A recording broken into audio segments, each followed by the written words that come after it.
How are we doing? You're with Sentinel Studios. We want to thank you for joining us. And we're going to start off by telling you a story about an old famous magician, the Great Coy Weenie. Well, he was at the wee years of his life, and he had been famous for a long time now, but he figured he wasn't quite done yet. So he found a young apprentice who was just willing to do just about anything to be a great entertainer. He had dreams of being famous. The kid would basically do anything. He'd sell his soul.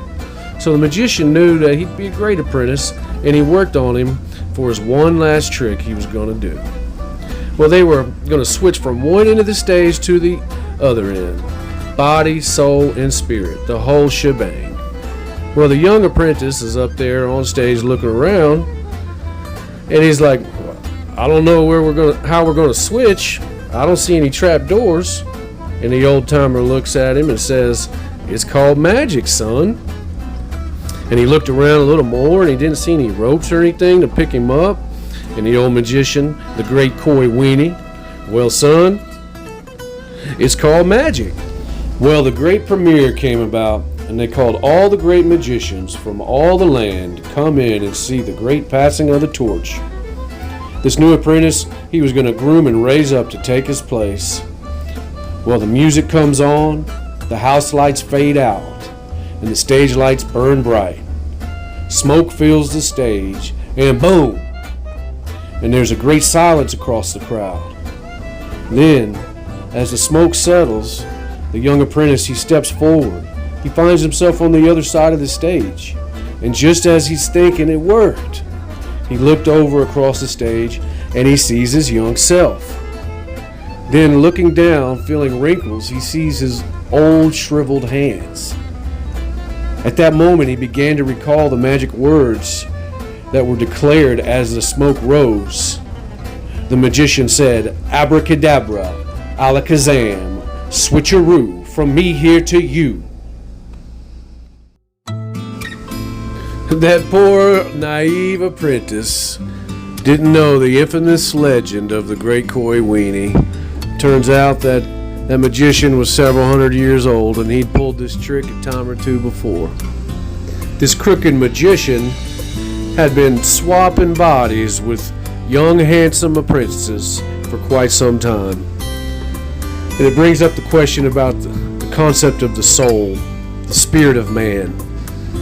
Now, whether sorcery and witchcraft are real is for another topic for another day.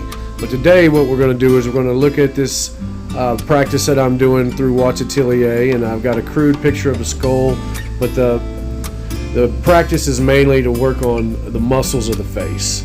And today we're going to use it as an analogy for what lies beneath, what's under the surface of our lives. And here at Sterling Sindel, we want to encourage you in your faith, in your belief in God, and by nature that is spiritual. Don't ever forget that we are spirit, that spirit is primary over the material and physical world. And the reason we know this is that God is. In the beginning was the Word, and the Word was with God, and the Word was God. The Logos existed way before anything was created in the physical realm.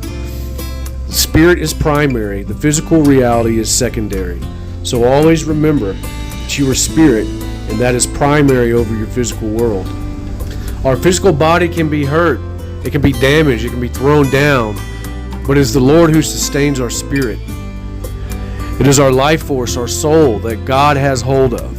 So no matter what happens in this physical world, hold on to the reality that below this surface that we see and we touch, we feel and we smell, the tangible reality that God is, the Spirit of God is alive and well, and He breathes in us and sustains us. Well, if you're enjoying these videos, continue to tune in, because we're going to go to the second phase of our series, and we're going to start dealing with facial expressions, how happiness, surprise, fear, sadness, anger, disgust, and contempt, how these facial expressions express an internal reality, a spiritual reality of a person, of a man, or of a woman. And you best believe we'll be tracking through the Bible to see what the Word of God has to say about it. We love you. And shine on, my friends. Shine on.